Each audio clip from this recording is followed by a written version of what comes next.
Good afternoon, everyone, and welcome to the 3-for-1 Sky Fantasy podcast from Fantasy Football Hub for the Overhaul Special. Aside from Game Week 1, the most excited and eagerly anticipated time of the year. As you can see, the 3-for-1 is 5 tonight, including no less than 3 previous Sky champions, all ready to impart their pearls of wisdom. Thank you so much to everyone who sent in questions. We prepared the stream and podcast around these, so hopefully cover everything you need to know to get off to a great start for next weekend. Welcome, gentlemen. Firstly, Paul, how was your Christmas, New Year, and how are things with you? Yep, really good time off. Thanks, Fergi. Back to work now. Yeah, I'm looking forward to this. And long time no see. Welcome, Dan. How are things with you? How's your season going? Yeah, I'm good, mate. Hope you're all right. Season, not too great, mate. About 3K, but I've got 32 transfers left, so 32. Hoping to make it semi-respectable come May. Oh, you'll be fine there, mate. With that many, I think, don't you? We were hoping for like the Oasis coat or the hood or the T-shirt or something, but have you matured in your old age, or? I couldn't be bothered to go in the garage, mate. It's too cold because I'd have to have that coat on. So I thought I'll stay in the house. I can see. I've still got the coat. Are you in the kitchen or are you in the? Yeah, in the kitchen, mate. The drawing room or something like that. You've the drawing. You've had a promotion. Then you're allowed in the house. Like now you don't stream regularly, you know. Yeah, allowed in the house couple of days a week. Well done, mate. Great to have you back on. Welcome, Liam. Cheers, mate. Liam, you said it's 2 years. Is that right? Since you've been on, it doesn't seem that long, but right. Welcome back. I think yes, it has been 2 years, but yeah, I'm really happy to be back. I'm having a really good season. I'm up to 90th overall, so I'm very happy. I think the past 2 seasons, they're terrible for me. So yeah, 90's good, and I've over 25 transfers left, so I'm happy. So I'm dreaming I could maybe win it again. So we'll see what happens. Great stuff, Liam. Great to have you back on, and very, very excited to hear your thoughts and your ideas for Overhaul. Because yeah, as you say, 90th odd position, loads of transfers left. Have we ever had a double Sky winner? I think someone come close as or was that a Telegraph winner a few years ago? I think it might have been the Telegraph one. I don't think we've ever had a double Sky winner, have we? So I think someone has won Sky twice, but it was like 10 plus years ago when it I can't remember his name now. Days, Dan, yeah. Someone definitely has won it twice. I can't remember his name now, but I might remember it over the next hour. Great to have you on with us, Liam. And welcome, Ian. You came on a few weeks ago, and I saw you on James's pod as well. But back again, great to have you on. How are things with you? Yeah, lovely. You tanned as usual, back, guys. Happy New Year, everybody. I knew. Where have you been on holiday again? Remind us. And where are you going? We were in Hurghada, and next month we're off around a bit of the Caribbean. Wow, flipping that, mate! You are living a life. Glenn, yeah, absolutely. Glenn in the chat just reminded Simon Ward. That was it. He was the guy who won it twice. Welcome everyone in the chat. Great to have you with us this evening for this Overhaul Special. Dave Hannigan was first in. Bobby Shearer, Savio, FPL Spartans, Perry Hart. Bobby asks, has anyone else not made a single draft yet? I don't know. I made my first one earlier. Seemed reasonably okay, but I think the FA Cup results and the fact that Bowen was kind of helped off earlier may chuck a couple of spanners in the works there. Windy is in. Colin Johnston is in.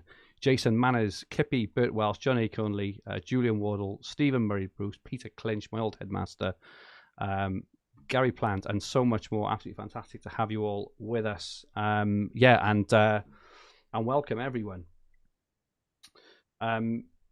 So firstly, gents, let's have a look at the schedule. There was some news earlier today which kind of changes the start date of the Overhaul first. Paul, just want to kick us off with this.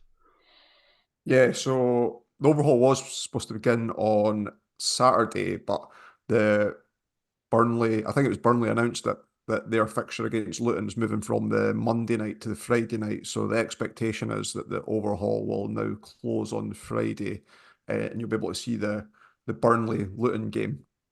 I know there's been a lot of talk about covering single game days, and I think a few people had mentioned Kaminsky on Twitter threads, etc.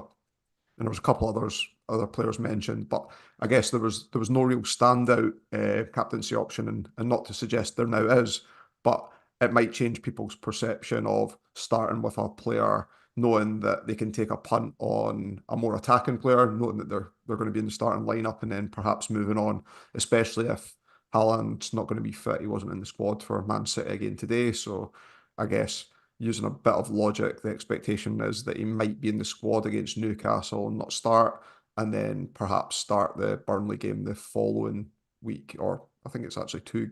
I think 2 weeks after the fortnight yeah. after it, isn't it? Yeah. Because the Sky game weeks run like slightly different to the FPL game weeks.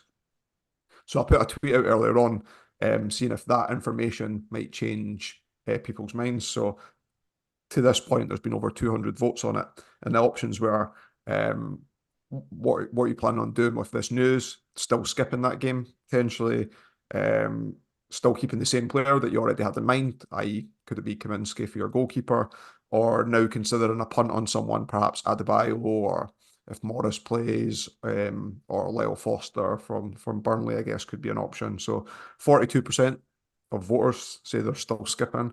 24% says that whatever player that they were kind of thinking of already, that doesn't change their mind on things. And then over a third of people are now considering a punt from those there. And I think that might coincide with the Haaland news, as I said, given that route to there.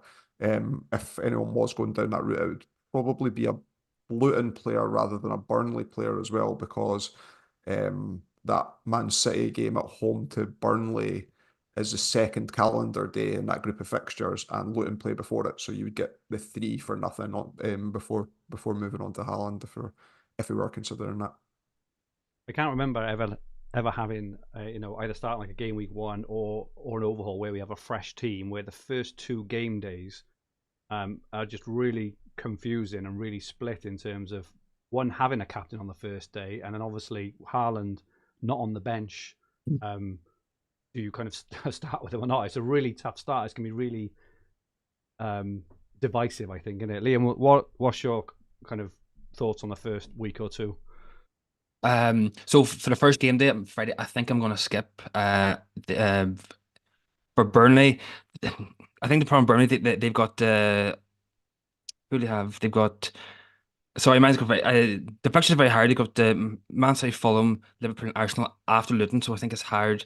It is very hard fixture, so I think I'm going to skip Luton. I'm not going to go near Luton. I just don't think it's worth it. So I think I'm going to skip. I'm going to try and get a keeper for the next 5-6 weeks to set me up. I think I'm going to skip. So that's my plan. What's your thoughts on Haaland early doors? If we just don't know it, if you get the usual, we'll see how he is in training.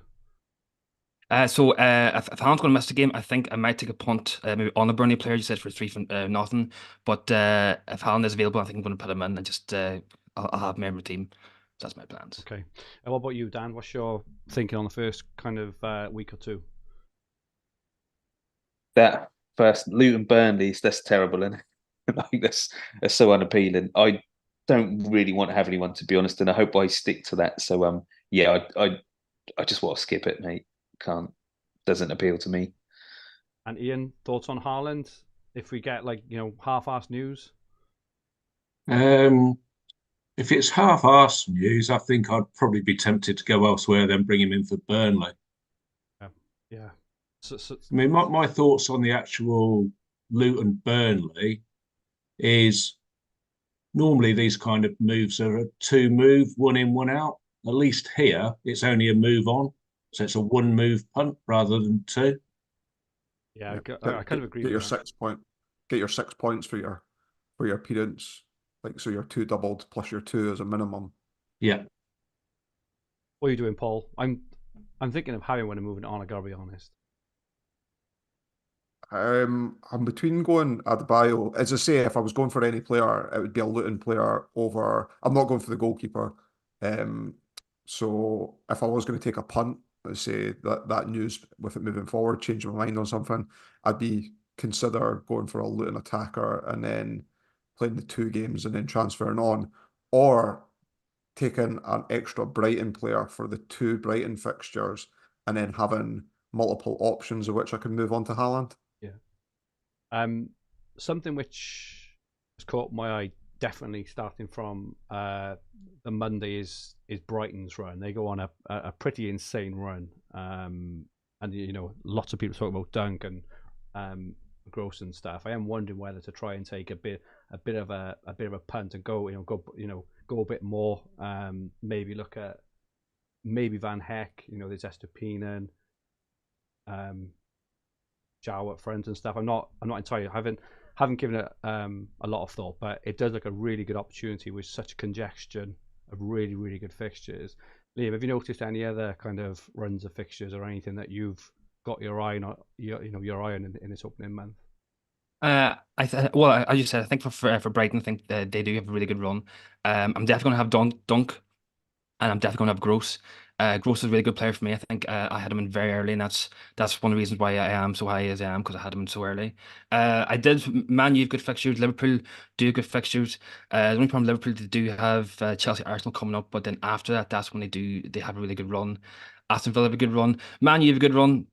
I think in my B team, I might take a punt on Rashford. I know he's not doing well, but you think Man U, they have no Europa League. They do have really good fixtures. I am annoyed that Onana's way to have Cup of Nations. I think if Nana was still there, he would be in my nets. He would be keeper. I think he's very good. Let's see who else good fixtures here. But yeah, I think the main thing is Brighton. I'm going to have two of them. Man City, I'm going to have Roger in my team too, because Roger is the main man, and also going to have Van Dijk. So I think Sheffield United have a good fixture too, but you can't look at them. So yeah, so I think the key is Brighton are going to be very heavily player. People are going to have a lot of Brighton players, and I can see why, because they have very good fixtures and they can get passing bonuses, stuff like that. So I think Brighton are definitely they'll be very popular in the overall. What about you, Dan? Did anything kind of catch your eye in the opening month? Like the boys said, Brighton do have a good run, although they've just been terrible for keeping clean sheets, haven't they? So I think it was their first that one. puts me off. Week. Was it their first of the season? Yeah, the one that Dunk was suspended for that we had. So yeah, even better in it. So yeah, no, they've got good fixtures. Yeah, can't really add much to that. Brighton, like Man U have as well, but I've still got to remember that Man U aren't the team that they were 15 years ago, have they? So when I always look at their fixtures and they're at the top of the tick, we think it's Man U we're talking about. So, but yeah, Brighton definitely look good on paper with their fixtures. Have you, Paul, anything to add? Nobody's mentioned Villa, and I think Villa are decent and have good captaincy days as well.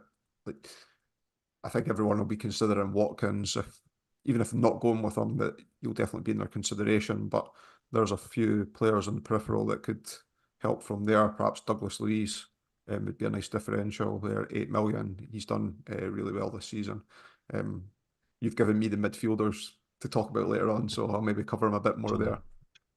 And Ian, anything kind of in the opening month which catches your eye? Anything excite you? Nothing that nobody else hasn't already said. I mean, you could look at Arsenal, got decent fixtures, but they're in a real bad vein at the minute, aren't they? So I just saw earlier they've only won. Is it one of their last 7 in all competitions or yeah. something?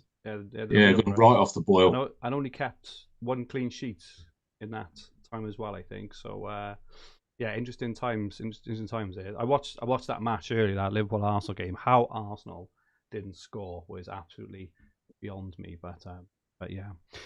Okay, looking then a bit further over the next month, Ian, you just want to talk us through your findings over the second?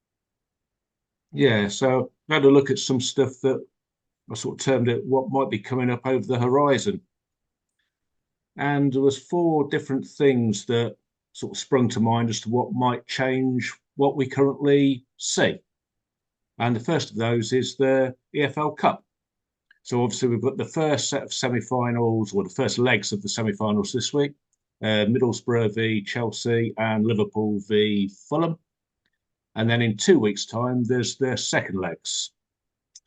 So at least one match in game week 29 of Sky at the end of February is going to be postponed. And the 3 matches that are sort of at risk, as it were, is Tottenham v Chelsea, which is currently a single game day on the Friday night. You've got Liverpool v Luton and Manchester United v Fulham, both currently scheduled for the Saturday. And the most interesting of those currently, with Liverpool having won today in the FA Cup, is that there's murmurings that that match might be get brought forward rather than brought back. Anybody got any thoughts on those? Yeah, I think you're right on the brought forward, like on the Liverpool Luton game getting brought forward, because of Liverpool's participation in all the cups. They're still in Europe as well, so they're not out of anything yet, right? And therefore it just makes much more sense to bring forward a week rather than postpone it. So that is definitely a consideration of mine. And then knowing that they'll blank the following week, if you do start with a load up on Liverpool, then coming off at that point rather than coming on later on makes a lot of sense. And then we come on to the next part, which is the FA Cup, and that affects several of the February and March fixtures. So we look at Sky Week Game 26. That's actually the fourth round replays that midweek. And we've currently got Brentford v Man City scheduled for Monday Night Football. But if either of those are in a fourth round replay, then that game's going to get shifted back to the Saturday. Okay. The fifth round is scheduled for midweek of Sky Game Week 29. And again, there's a Monday Night Football match scheduled for that midweek, well, for that weekend, the Monday already, West Ham v Brighton. So if either of those reach the fifth round, then that game's going to get shifted back from the Monday.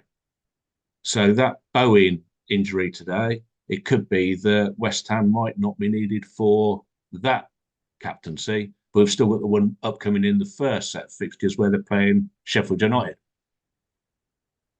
And then the quarter-finals for the FA Cup are in game week 32, weekend matches. So any team who reaches the quarter-final or their opponent in game week 32 is going to get a blank. So in all these fixtures, in terms of blanks, are there? Do you expect those fixtures to be organised kind of pre the blanks or post the blanks, or a mixture? For those, it'll be post the blanks. Yeah. There are some other fixtures that might get moved prior. So they're the games that are currently waiting to be arranged, those that have been postponed already. So we've got Manchester City v Brentford that was postponed for the Club World Cup. Now, there's a fair chance that could get brought forward to Sky Game Week 28 or to Sky Game Week 31, because they're the off weeks when Manchester City don't play in Europe. And then there's also Bournemouth v Luton that was postponed due to Tom Lockyer, but there's no rush to get that rearranged because that can fit into any of the weeks further down the line. And what does that mean for us? So when we're looking at our kind of first overhaul picks, it's not going to affect our kind of starting 11, I don't think, is it? But it may affect a couple of moves down the line. How is that? It might affect moves down the line. That's the thing. I think if you're picking Manchester City and Liverpool players, they're not going to be ones that you really want to be taking out of your team unless you're getting a significant advantage somewhere else. So that's the difference with Sky compared to FPL. The match is going to get played at some stage anyway. So as long as you've got your player in your team, you're going to get the points for him. The other advantage of a postponement is it could get played on a single game day and you've already got your captain in place. What do you think in terms of, is this likely to sort of lead to 4-for-1s or anything like that kind of later in the season too? Definitely down the line, there'll be at least 3-for-noughts, 4-for-1s, wow. But you won't see those until we come back after the international break. Okay. So save your transfers, as always, is the the old Parrinism. There's no such thing as too many transfers at the back end. This is the thing, I think. And then the other. Just going to say. Go on. This is where it's really important, I think, in terms of it's very easy for us to sit here and it all the time and say save your transfers, but when you can actually see in front of you the impact this is going to have later down the line. Obviously, it's not in this specific graph, but from what you've talked about, there's going to be a lot of fixtures that are going to be moved around and shifted on later, and those 3-for-1s are and 3-for-0s, 4-for-1s are where the major ground is made up in it each season. Yeah. And then the other thing to note is the European football, which comes back sort of with a vengeance in March. So game weeks 30 and game week 31 for Sky. In game week 31, Aston Villa, Brighton, Liverpool, and West Ham will all play on a Sunday. On game week 32, if these teams are still having league fixtures, if they're not in the FA Cup, Arsenal would have to play on the Saturday because they're playing in the Champions League the following Tuesday. And sorry, that's game week 31.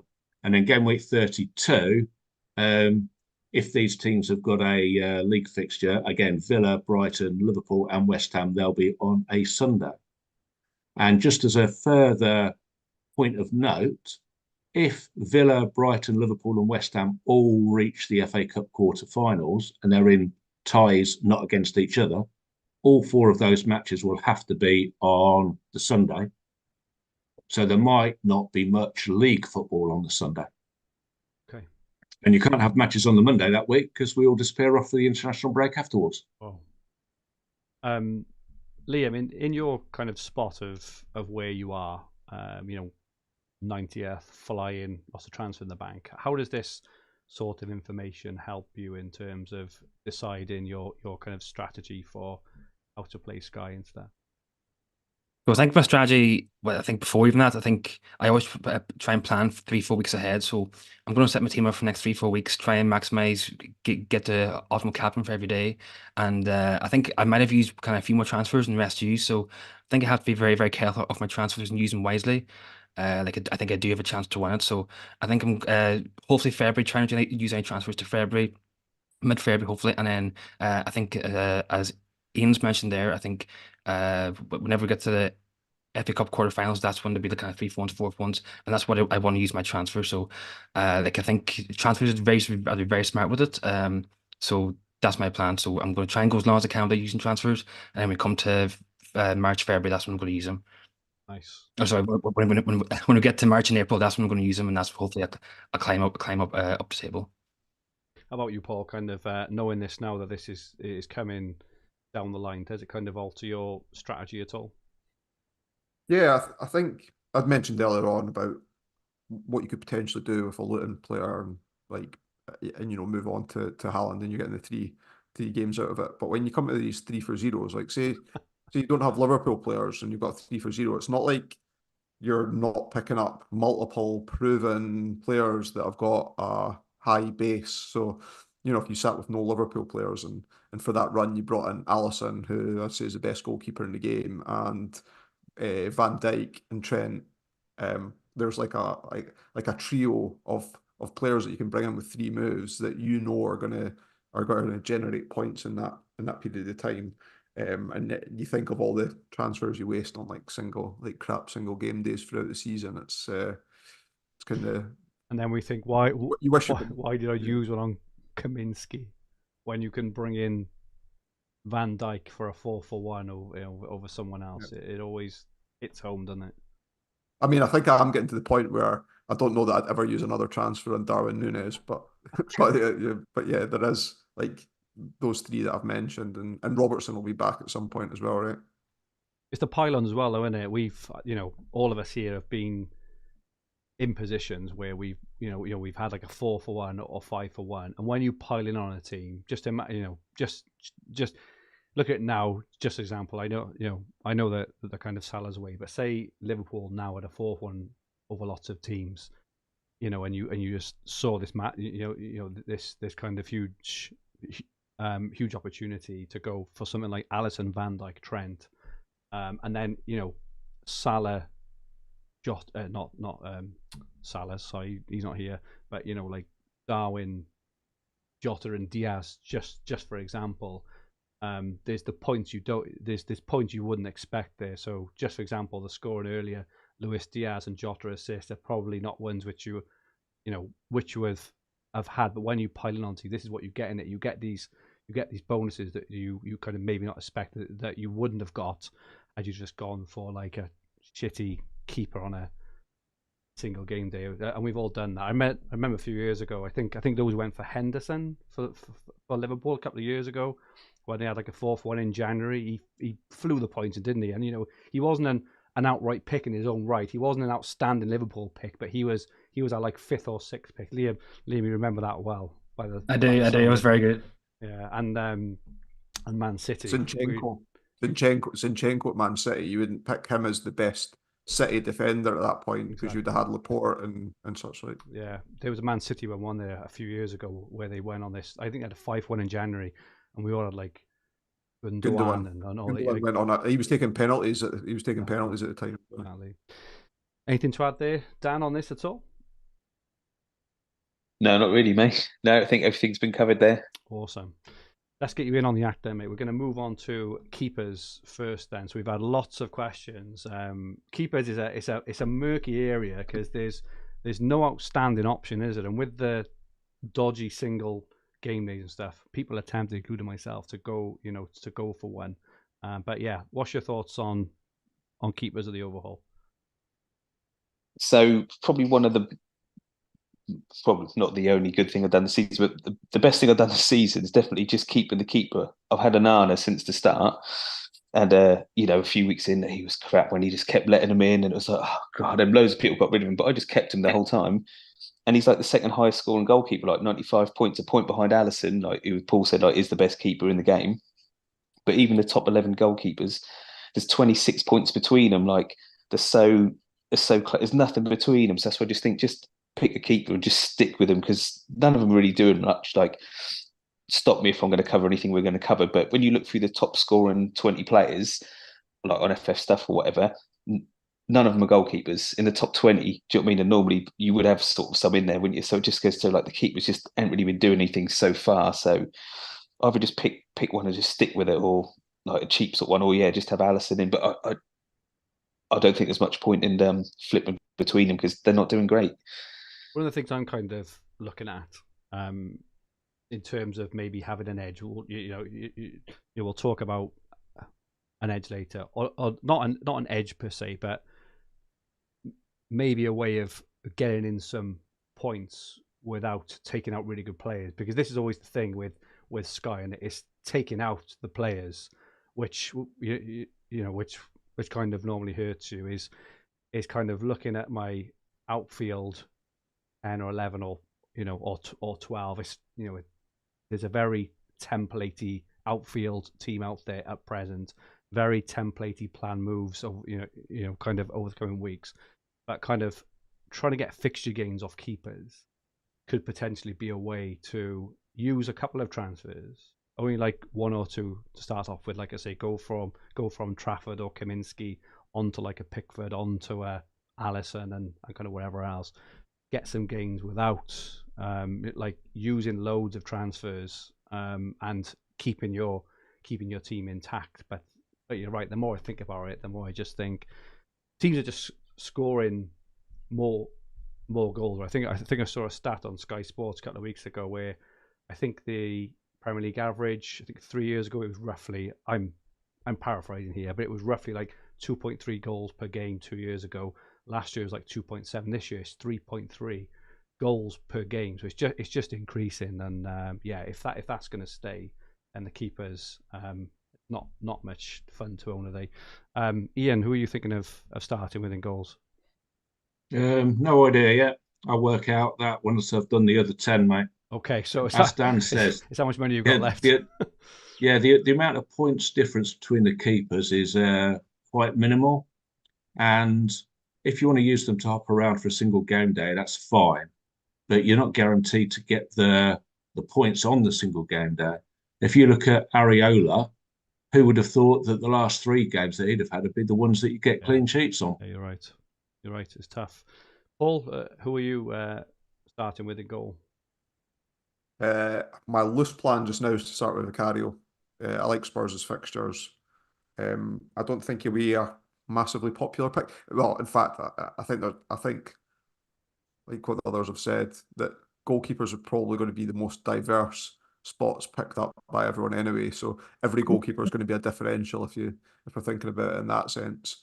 But Vicario is kind of mid-priced, so it does leave me a bit of budget to move around to get Son and Salah back as and when's needed. I wonder about the budget being placed into the goalkeepers anyway, because looking at the Everton Crystal Palace game, I mean, my very loose plan just now would be to move on to Pickford at that point in time anyway, and therefore it doesn't matter who my goalkeeper is if I know that and what value it is if I'm going to make a move at that point in time anyway. But yeah, just now I'm thinking Vicario. He's up there on 90 points, I think, for the season, so he's in and amongst the top players there. Dan, are you going with Edison?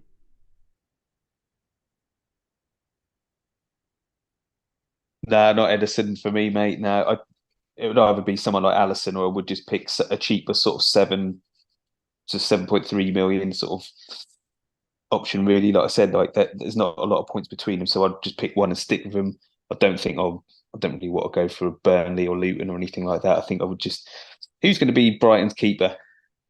Yeah, Joe, I was having a look at this, and they were literally swapping each week for a while. Oh, swerve them in. Yeah, so since game week 9, I'll read out who played. So it's Steele, Verbruggen, Steele, Verbruggen, Steele, Verbruggen, Steele. So take your pick out of that lot, mate. It's tough. Swerve that then. Tough. Good luck. Tough going. Liam, who's Fergie, do you know if you added their scores together, they still come combined 20th in the goalkeeper list? Really? Wow. Yeah, they seem to be a team. They always score and they always concede for Brighton, don't they? So maybe my Brighton defensive plan isn't the best, even though they're good for passing. Liam, thoughts on keepers? Keeper, I think I'm Vicario at the minute, but I think like everyone else, I'm struggling for a keeper. I think like in the past, we had, I think Pope Lash is very good. Martinez 2 years ago, I think the year I won Henderson, but for this season, there's just no keepers that are standing out. I think I'm going Vicario because I think Spurs are okay defensively. They do keep a few clean sheets. Vicario, he does get a lot of saves. He has a good budget. I think I can't go any higher because I have to have the budget to do Saka to Salah, so that's why I'm going for Vicario at the moment. So. But a lot can change, but we'll see what happens. Is anyone tempted by Edison or not? For me, no, because I think the problem with Edison, it's a clean sheet of bust. Like we've seen in the past, if Man City concede, he never gets saves. He is very expensive too. I think he's 8 million. So I think past few seasons that I've stayed away from Edison and it's worked. So I'm just going to stay away from him again. Well, I'm currently on Vicario as well. So your differential, Paul, is currently picked by 60%. Surprised. I'm not surprised. I'm surprised not that you've picked Vicario or Liam's picked Vicario, but I am surprised that 3 of the 5 of us are. It's early days, all right. There's still a week to go. There's a lot more information to kind of take in and stuff. He just looks reasonably good value for his price, which, as Dan said, at this point, all you're kind of looking for. So let's go on to something a bit more, hopefully a bit more interesting than the keepers. And Liam, what's your thoughts on defenders at Overhaul? So thoughts on defenders. So first of all, Saliba, he's the first person in my team. Like he's 9 million price, 118 points. I think you have to have him. I think especially said Arsenal, they've only kept two clean sheets in 10 games, but he's still the top scorer. 118 points. I think he's the 6th highest scorer overall. So Saliba's a dead cert in my team. He's not leaving. Then we got Trent and Van Dijk. I think you're probably going to have one, maybe even 2, but I think I'm going to go with Van Dijk.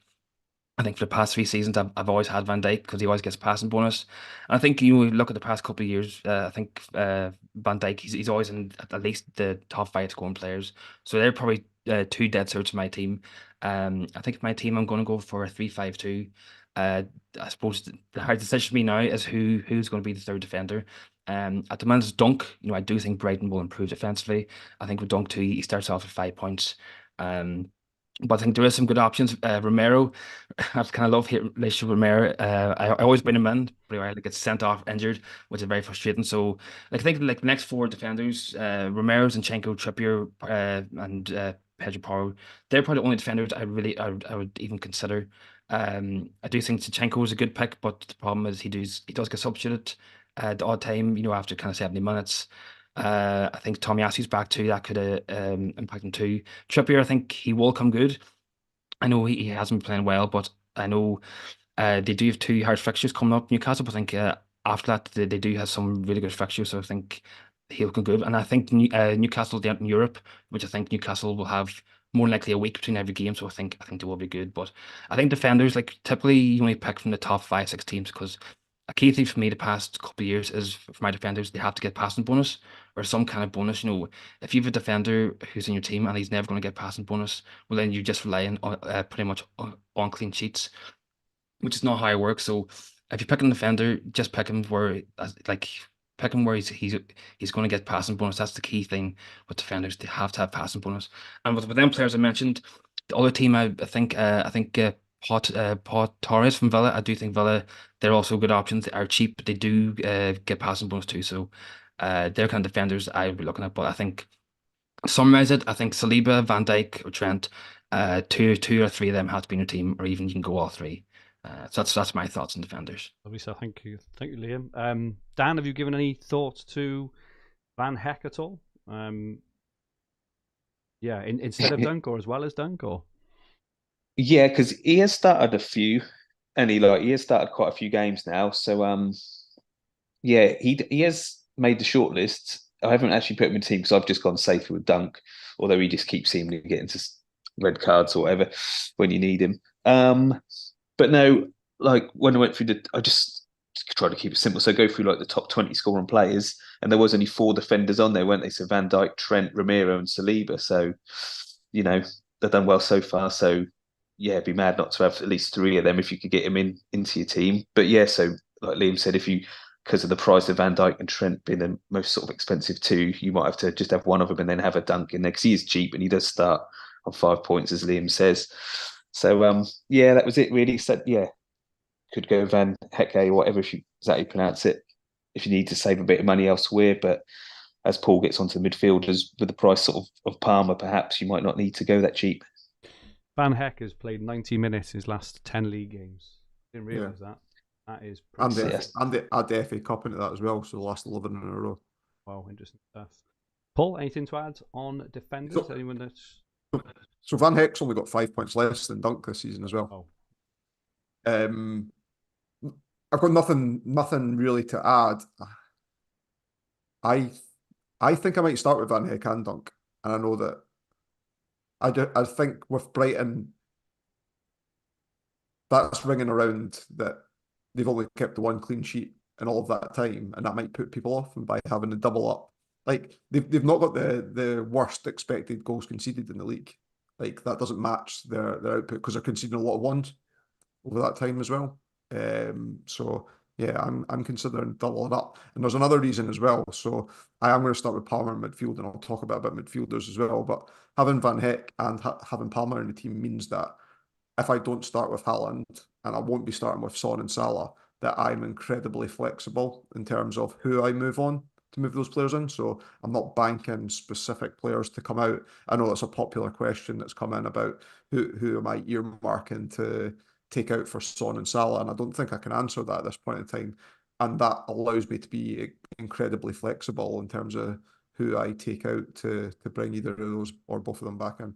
Yeah, and to back up the point about just conceding the odd 1, you know, you mentioned that if you added Steele and Verbruggen's points together, they're still really low because they don't have to make many saves today, whereas like Vicario makes loads, don't he, and wherever else. So yeah, interesting there. I'm tempted by Dipper as well. I hadn't realised until this morning when I was having a look that he'd started the last and played 90 minutes as well. You know, it's not even like he's he's being brought off. Kind of looking at the rest of the defence, Igor has been kind of in and out. Veltman's injured; he's going to be out for a while by the look of it. Estupinian has obviously been out, come back with a bang. Any interest in him at all off anyone? Ian, we haven't.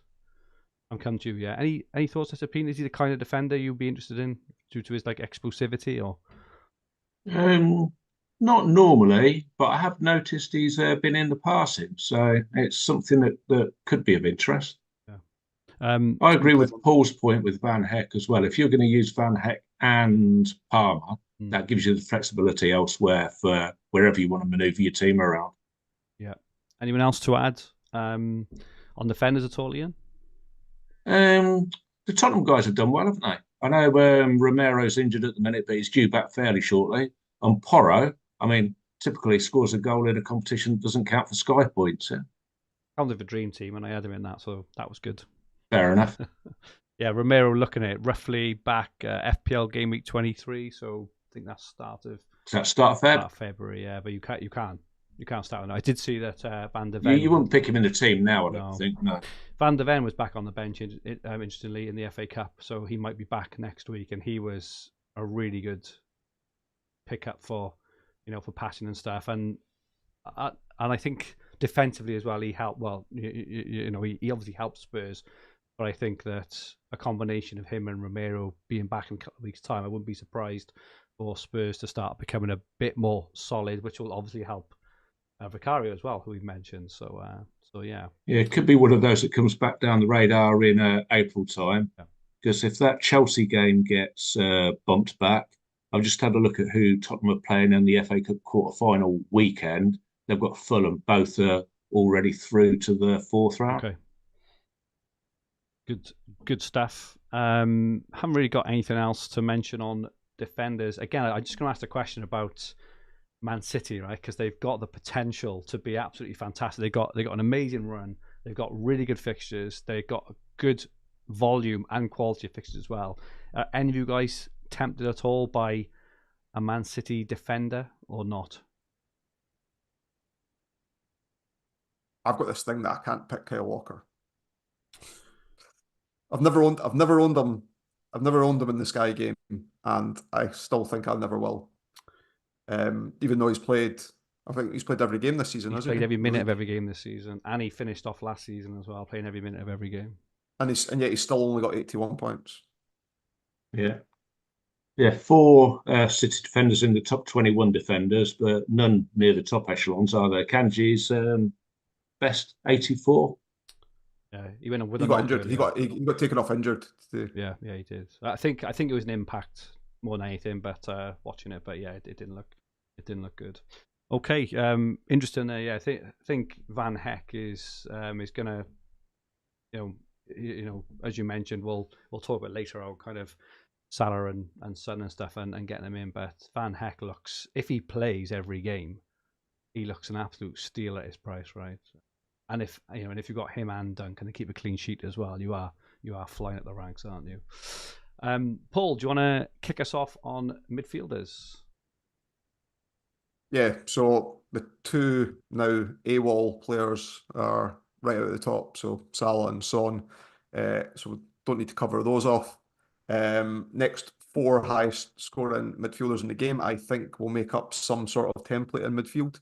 Bowen, although he would seem to be injured at the end of the game again today, but similar to Akanji, I think it was a more impact type injury, and therefore he may or should be okay. Rodri, the bonus magnet. If you look at the FF Stuff's chart on total points for the season, and you filter out midfielders, there's 3 players that stand out well above everyone in terms of bonus. Rodri, Pascal Gross, and Declan Rice, and then everybody else is made up more of their points from, I guess, attacking returns rather than the bonus. So you've got Bowen, Rodri, Saka. I know Saka has frustrated a lot of Sky, in particular fantasy managers, and I watched the game today and thought he was absolutely dreadful as well. But the fact that he's frustrating Sky managers, and the fact that I think that a lot of people won't go on because they don't think he's value at 10.4, which he hasn't necessarily been this season when you break it down at a points per game basis. But I think I'm going to go for him and captain him on Arsenal captaincy days for those reasons. I think he's an explosive player. I think when you add up his points at the end of the season, he'll be in and amongst the top 5 midfielders in the game, and therefore, and he's nailed on to start, right? Like I don't think that Arteta's going to, even though Arsenal have been underperforming and Saka's been underperforming, I don't think Arteta's going to take him out of the team either. So mentioned Bowen, Rodri, Saka and Gross. Next on the list's Hwang, who's also on international duty just now. And then a player that really interests me comes in after that is Douglas Luiz, 8 million. He's on penalties. He's on all set pieces for Villa. He picks up bonus semi-regularly as well. And the other I've got two other players to mention on this list. Cole Palmer, who I think will also form part of the template. Ian, you and I had a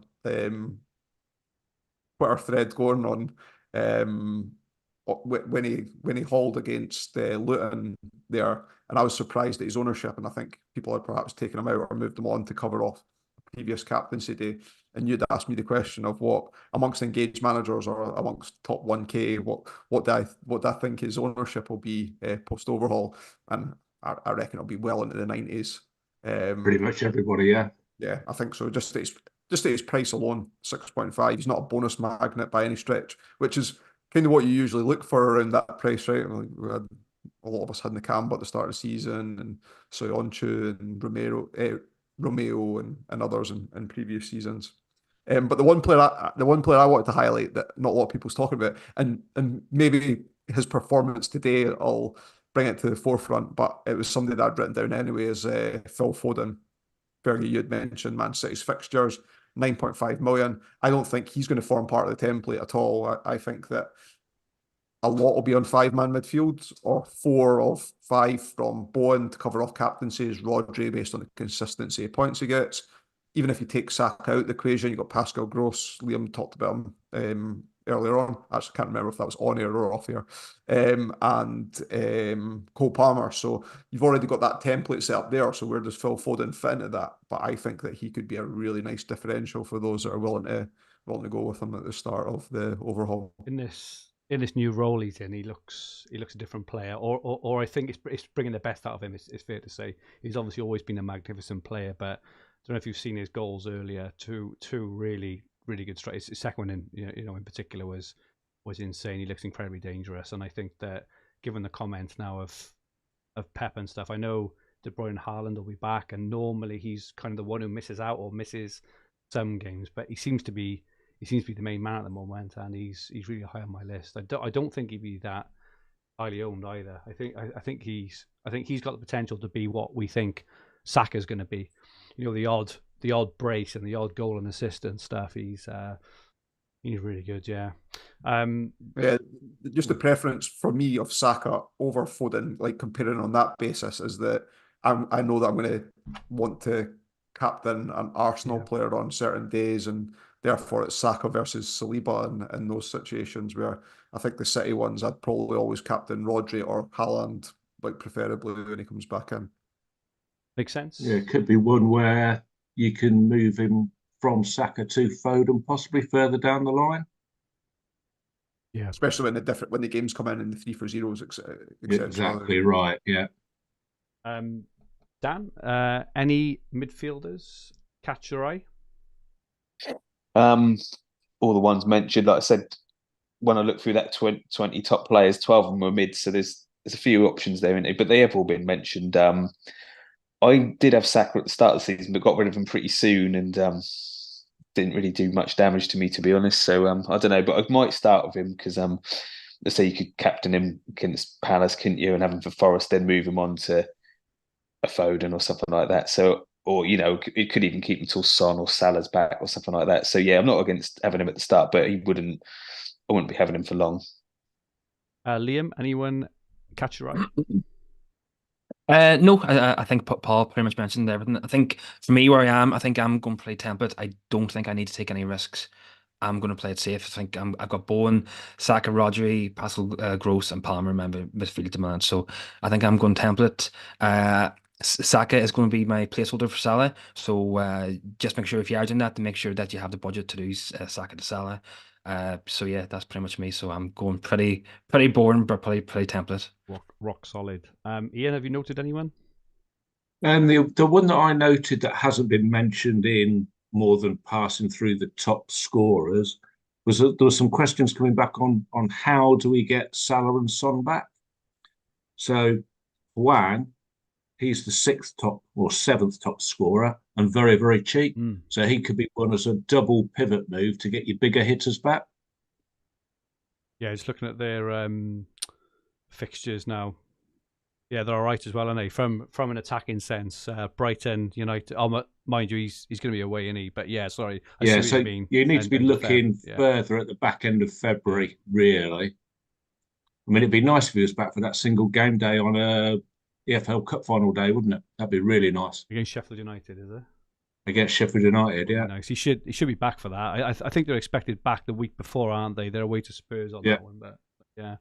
Yeah, they're the second favourites, aren't they, to win, I think? Yeah. One player I've noted, he's not, he won't be mentioned. He was actually mentioned on Twitter, right?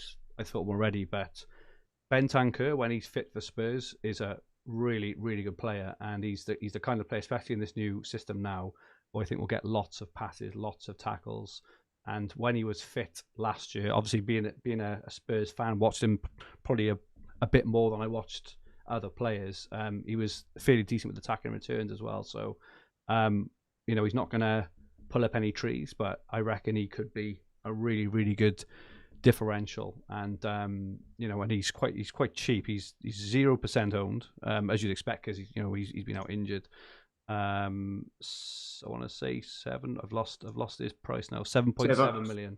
7.7. Yeah, it's pretty decent. So, like I say, he's not when you're going to stick in and expect kind of massive returns, but I think he could be, a kind of score similarly to people like Gross and maybe Rodri and stuff. Just kind of tick along if you are looking for someone potentially. Another one for the fixtures, maybe, Fergie? Exactly that.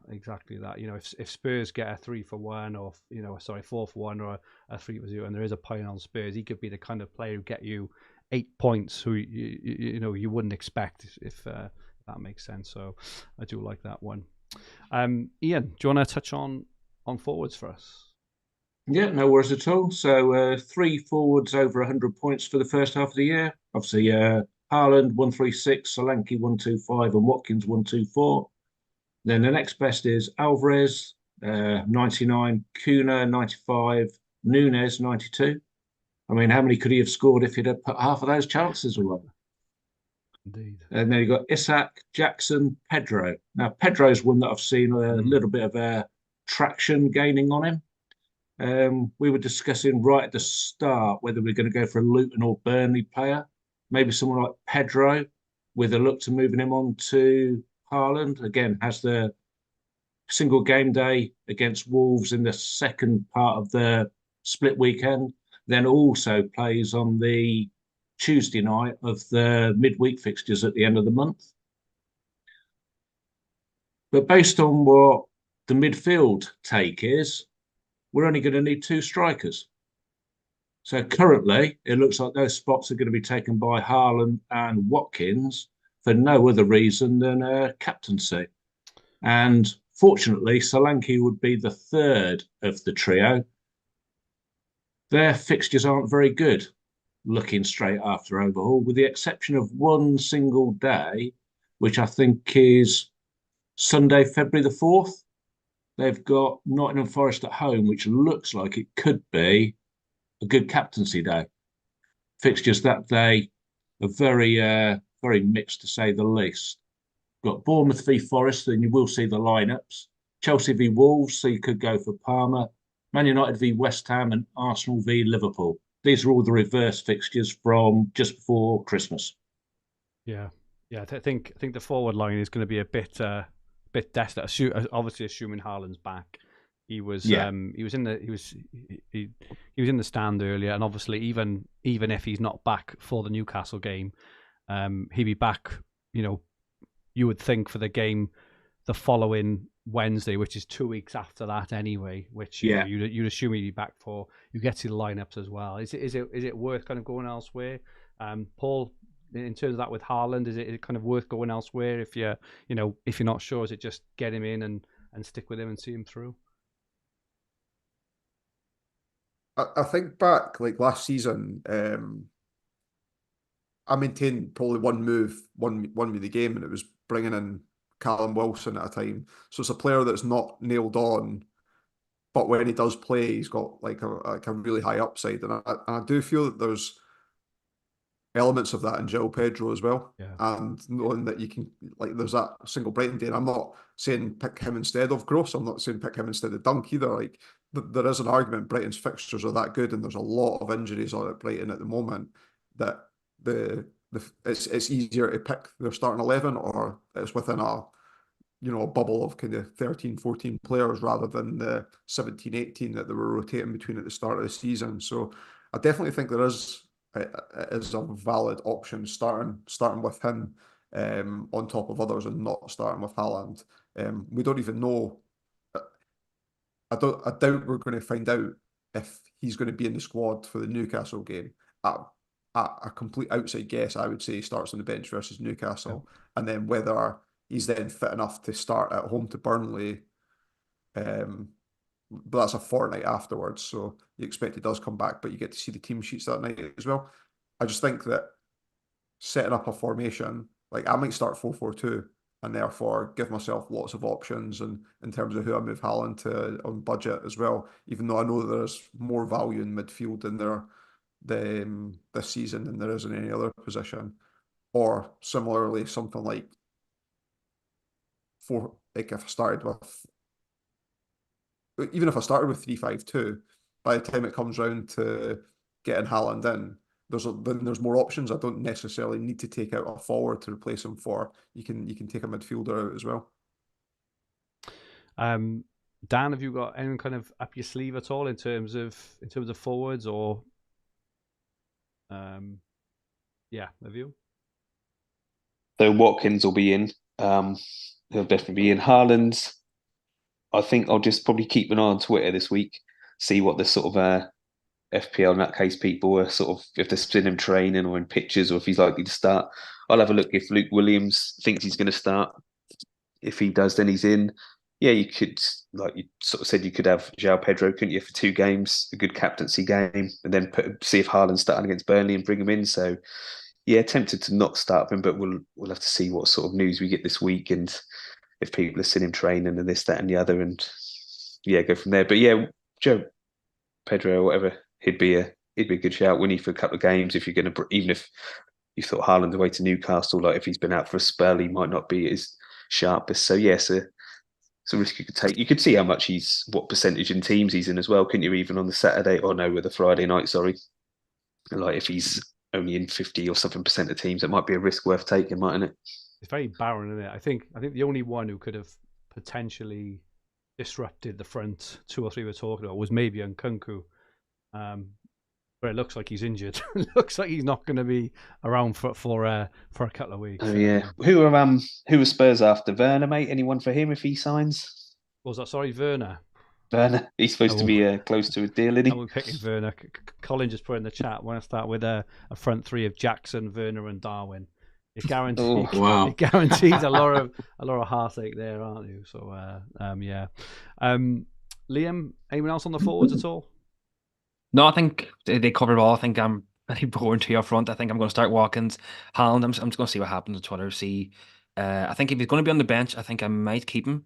But if he's not going to start, I think I'll probably take him out. Probably made for João Pedro, and yeah, that's it. I suppose for me, like where I am now, I'm just trying to play it sensible, do nothing stupid, try and save transfers, try and get 4 weeks in advance without using them, and then come April, May, I'll go mad then. So. Yeah, love that. Pretty boring. No, it's a way to play me. Like I say, we've got 3 champs here with within the 5 of us. So boring as it is, boring does pay, don't it? So yeah, we've had some questions in that we said we would read out. First one is off Ollie Poole. Hope Ollie doesn't mind me sharing. He just had a child this morning, his 3rd child. He has shared it on Twitter, so I'm hoping he doesn't mind. But yeah, Ollie is the hub editor, so many congratulations, Ollie, from all of us here. And think of it a boy. They're going to call it. I said he's going to name it after his favourite footballer. So think the baby is going to be called Hung Min Pool, which quite an interesting name. But yeah, one of the questions on everyone's lips, assuming Salah and Son are out for the max time, which looks to be roughly around we touched on it earlier, kind of middle to end of February. They both play Saturday of game week 28. How do you provisionally plan to bring them in, and does Son make it back at all? So Liam, can I ask you this one around Salah and Son? What's your thinking on getting them back in, if at all?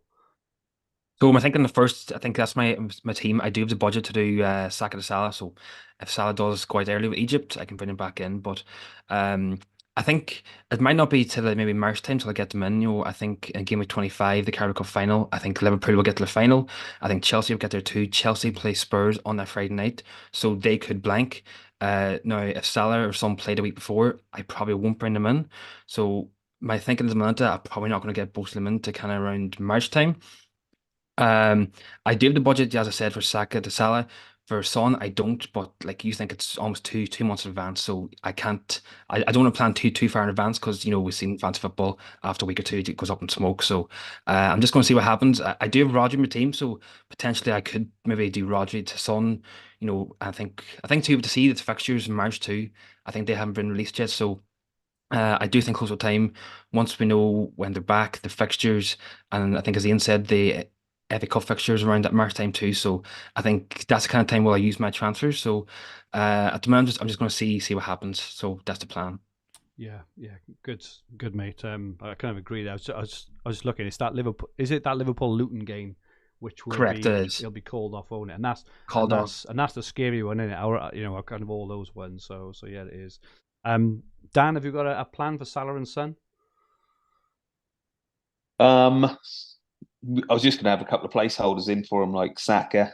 Can't think who the other one was now, but I was just going to have a couple of placeholders in, like Ian as I said before, like you reverse engineer your team, don't you? So I'll put my team in now with Salah and Son in, and then I can go down to Saka and whatever, and like make sure that I keep that money, the spare with whatever I do, so I can get him in as and when they return from their respective competitions. So yeah, that's it for me. But I'm getting both back in as soon as they're back. Yeah. Ian, yourself? Yeah, they've got a plan for Salah. I haven't got a plan for Son as yet. A bit like Dan said, I mean, it's always best to pick your optimal team for wherever you think you're going to need them all, and then work it back from there. You can put some placeholders in, captaincy players, teams that have got an extra fixture. I mean, if we do get that Man City v Brentford fixture going, that could be an ideal time for a Foden, couldn't it? Good indeed. Extra game, then move them to Son when they've got the extra fixtures later on in the piece. That's it. And yourself, Paul? Yeah, too many variables to pinpoint what I'm going to do. Just leaving my team flexible, and as I say, that's part of the reason why I'm thinking of starting with Van Heck in my team to give an extra bit of budget there, so that I can take any player out and move them across. I do think I'm probably I'm probably a bit more of a riskier sort of player than most of you guys, which is probably why I've never won it, unlike like most of you. But I think I'm gonna spread my cash a little bit. I'll probably go for Van Heck. I think I'll go for Palmer. So I am flexible, but I'm very much a sort of player where I do think that things will happen, and I think you can almost, we can almost over plan to the nth degree and know what's going to happen in 3 or 4 weeks. You look at Bowen now, just as an example. So someone will have a knock somewhere, and I also think this is where you can get a bit of an edge. Maybe it can work the opposite way, obviously, and that's not great. But I think if it works in your favour, you can actually catch a real break and get on the crest of the wave then, where you can get onto Salah and Son or wherever reasonably easily via a route you didn't expect, kind of like by the back door. So I think what I'm going to do is I'm not going to let them dictate my transfers in terms of, if I want Foden, I'm gonna have Foden and stuff, and then almost kind of work it out afterwards. But I do that on purpose. I don't do it as in I'm just going to do it just to be different. I almost do it on purpose. Did you just say that you weren't following our lead and you basically just rearranged what I've said and then passed it off? No. I think kind of what you four have said is you're going to have the money in the bank, I think, or kind of more or less. Whereas I'm not going to let that dictate the kind of way I play. So I think that's going to be different. Who knows who wins out? But I do think that things always happen, and it's very rare that what you plan in 4 weeks' time actually comes comes to pass, as we all know, as Liam knows, when he had his 4 injuries back to back, week on week, a couple of seasons ago. Definitely didn't plan that, but yeah.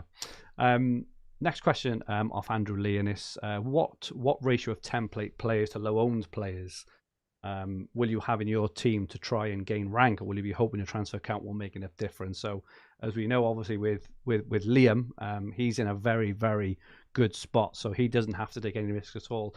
Judging from the conversation we've had so far as well, it does seem to be a pretty stiff template of like 13, 14 players, which we're all kind of choosing from. But Dan, can I ask you first? Are you thinking of going with anyone just to be different, or are you going to try and get your edge a bit later on when the fixtures swing?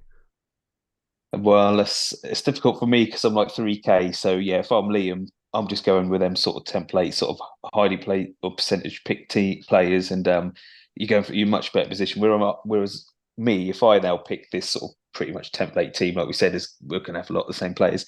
I'm not really going to be climbing anywhere for the first month, because like the overhaul, which I do now think I don't really like, means we all got the same team and there's not going to be much movement for the next month. So that's where, yeah, do I do something like not have Haaland and try to go for different things? But that's when you then find you just fall further back, don't you? Because the obvious pick, who is the obvious pick for a reason, and captain is delivering, and then you just get further back. So it's a bit of a vicious, like a bit stuck with it, really, aren't I? So but I think I will just go for mainly the sort of the picks and just try a different captain here and there and hope that my transfers pay off later on. But it's going to be a slow process, like even April, and that'll probably going to still be then trying to climb up. So it's tricky, but it is dependent on where you are, your position.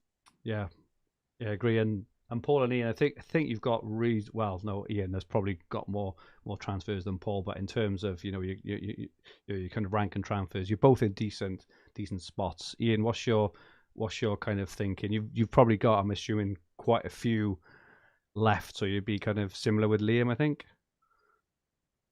I think I've got quite a few in hand over Liam.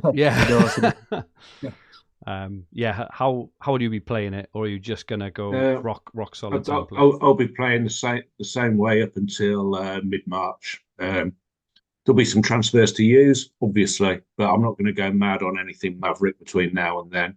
And I'll look to make the gains when the fixtures change and people start running out. Yeah, in terms of like a combination of players, because at times, talking about, I'm thinking of something like Vicario and Van Heck together may not be that popular, just as an example, and that and that pairing may become a differential over others who just go for the the rock solid sort of template. Do you take that into account at all in terms of ownership, or given your spot, you just focus on on the best team and that is it?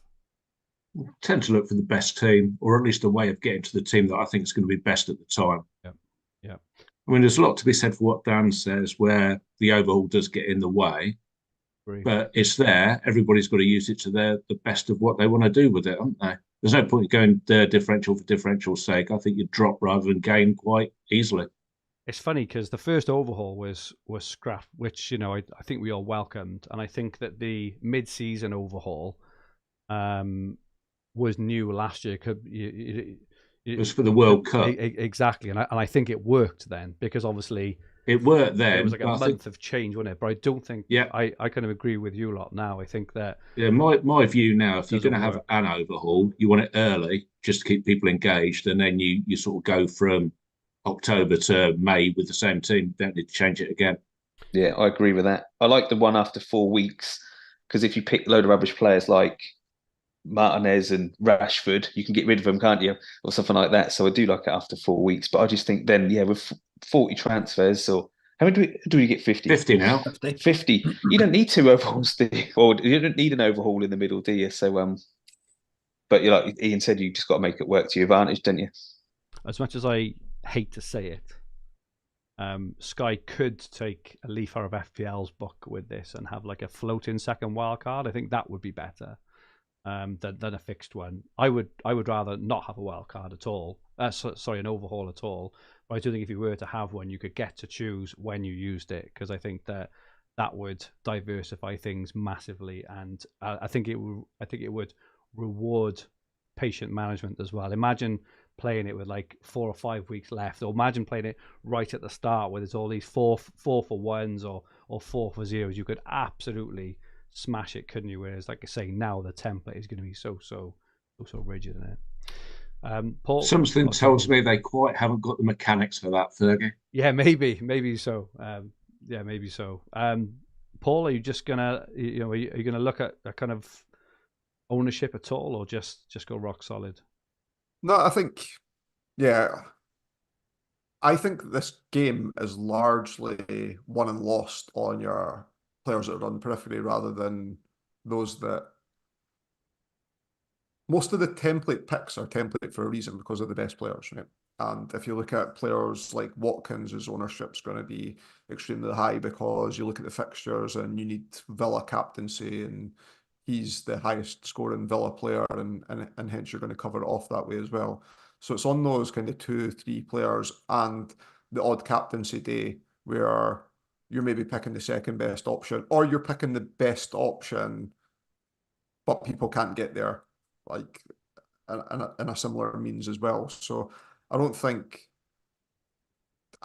when I was making decisions when I was like 100th, and so I wasn't first and trying to defend the lead, I was playing largely mainstream, and I think came on the pod and each week and said that I was picking the players that were top of captaincy polls. Like if Salah was top of the captaincy poll for a day, I was captain Salah. But I had made 2 or 3 moves or had 2 or 3 players that were lower owned on the outside that were just performing better than the average players around that. I think how I look at this sort of question is, I personally think, and feel free to disagree, but I see Sky in particular, because of the nature of the game, the amount of content and everything we get, almost like a marathon. We mentioned it kind of right at the start, then we kind of stay with the peloton.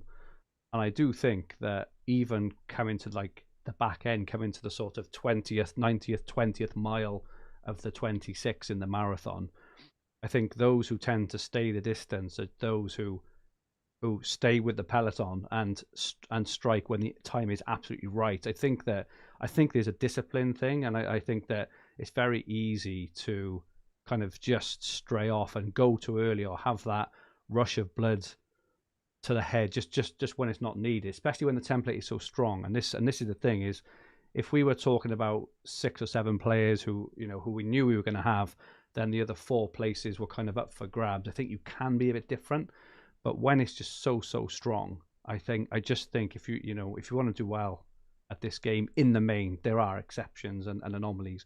Obviously, those who do hit, and get, and get the luck and stuff. But I think it's like a war of attrition, and I think when you get to the end and you get those true opportunities where those, as you say, those 3 for zeros, those 4 for ones, it's more or less, it's not who's got the most transfers. There is kind of luck involved as well, but it's normally the kind of better, more successful sort of players who really fly at that point, and people like I'm the worst for it. I do it season after season. I kind of hit my peak around March or April, like in the 24th mile, in the analogy of the marathon, and I just can't help myself. I just go for it, and then I kind of die off with a mile to kind of go, where you sorts of guys who've won it, or all come really close, just stay the distance, I think. And I'm trying to get better at it, but I do think that is a problem with a lot of players, and casual players in particular, is they peak a bit soon. Does anyone agree with that, or do anyone think that I'm just talking tripe? I always think the bigger gains are made at the end, mate. Yeah, definitely. Yeah, I think like looking at it as well, judging from what you mentioned earlier, Ian, is those opportunities seem to be in March and April, right? And previously they have been in January and in February, but this year, by the nature of the way that Man City out the Carabao Cup, they've had a massive spell of fixtures previously, haven't they? Because they've been out the Carabao Cup, which has given them a 4 for 1 and 5 for 1 in January at times, where it's been rearranged previously. and bits and pieces. We're just not seeing that, are we? So it's gonna be later on. It's interesting.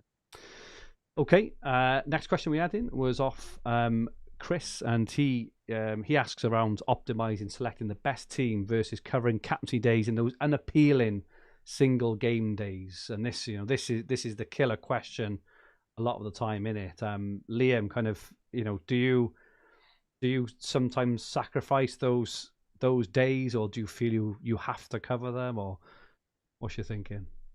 So I think with these kind of games, I kind of pick and choose what games to pick. Like, you think a Burnley v Luton game stands out. Like in the past, I've seen a game like this, and we have a player, and it just turns out to be a crap game. Finishes 1-1, just a waste. So I kind of hope that's the same. So I think I'm trying to save transfers. I don't want to transfer out Burnley or Luton keeper, so I'm going to avoid that game. I went on the FF Hub, looked at fixtures. I set my team up for the next 4 or 5 weeks.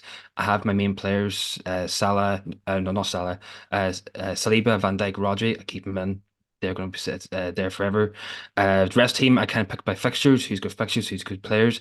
Like, my thinking is, would you rather have a player for Burnley v Luton now, or would you rather Arsenal v Luton in May? That's what I'm thinking. I'm trying to pick and choose which captain's games I miss.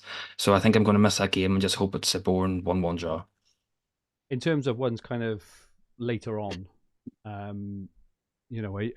would you be tempted to kind of skip a bit later if you think the transfer it could be used better elsewhere, or would you be tempted still by the boring? So I think I'll see probably close to time. I think there is one, Everton v Wolves. I think that's on Monday night. Yeah. I'm not gonna pick a player because it's still a month and a half away, so it's impossible to pick. Who's gonna be fit. Like Eze, I could have Eze in my team, and then come that day he's injured, so it's just hard to pick. So I think I'm going to see close to the time, because it's on a Monday night too. It's very easy to transfer in a player, and I think when we get to that stage too, the fixtures for March be out, so I might be able to get in Pickford for like a 3-for-1, 4-for-1. We'll just see what happens, but I'm going to see close to the time. But for the immediate fixtures, that's the only fixture I'm going to skip. The rest I've covered. It's just that Everton v Wolves game, I'll just see close to the time, and I'll take it from there. Dan, do you get tempted? You kind of infamously last year left a Leicester match on a Monday night, didn't you, with Madison? Does that sort of still haunt you? Are you tempted to cover, or you do skip a lot, don't you? Yeah, like that Luton Burnley, that doesn't appeal to me. But then, when I was really debating that West Ham, who did they play? The single just before the overall, can't remember. And I was like, I'll bring in Bowen because he was in quite a few teams. Yeah, that's it. And I didn't have Dunk. So I'm thinking, right, I'll just bring Bowen in. He gets a 4-pointer. And that's the ones you skip. He'd have scored, that would have been a 20-pointer winner. And I did even think about Estupiñán, or whatever his name is, for Brighton. I did think about bringing him in, but I thought, that's a bit too much. But it's one of them ones in it. It's just 9 out of 10 times there ain't really any points in it, but you miss it and it's a 20-pointer. But like Liam said, that Luton Burnley, I think I'd rather skip that and then pick up a single later on where defender is going to get past and bonus and potential clean sheet, and it's a 20-pointer rather than I've used a transfer like I did for Bowen for 4 points. Brilliant stuff. Do you know what I mean? Like, it's just depends, doesn't it? That's the thing when you get on Twitter. Oh, yeah, I knew that was a skip, or this, that, and the other. Well, it's easy to say that afterwards, isn't it? Ian, are you a skipper at all, or? Yeah, it's done me a detriment this year. I've only skipped one game, and it was it Fulham v Wolves, where everybody went on the Wolves attackers. Oh yeah. No, obviously, I didn't get one, and everybody else did really, really well out of that. Yeah. I take Dan's point as well with or Liam, sorry, would rather have a captain later for a better fixture, rather than having somebody in Burnley v Luton this time round. The difference being that if you pick Burnley and Luton now and move on, it's only one transfer. If you move on to somebody, say Arsenal v Sheffield United in April, and then you want to move it on again, that's 2 transfers. So it's not an identical scenario. Yeah, agree. Paul, any thoughts? Yeah, I've skipped quite a few in the past. I think, remember there was Newcastle Everton game, and Iwobi scored for Everton and beat them 1-0, and then there was a Leeds Wolves game at one point. I think was it Dallas was injured? It wasn't Stuart Dallas. Who was the one that played fullback that everyone had that season? He was playing right back. They played in midfield. Yeah, it was For him. Leeds.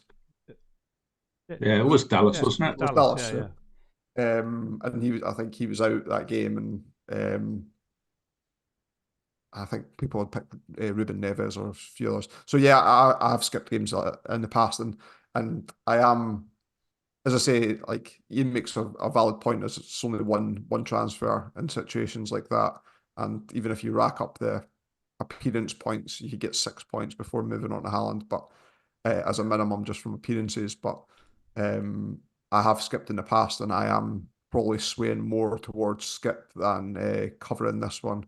I'd mentioned Adebayo earlier on. Do you know he's not got any bonus this season? He scored 5 goals, three in his last 5, and he's not got bonus once this season. I looked yesterday, I looked this morning because I noticed that he's involved in nearly all their goals. And I think he's had 1 or 2 ruled out as well, haven't he? But he always seems to be involved. But as you say, he gets no bonus. He's either like 7-5 or 2, and he. So yeah, I did.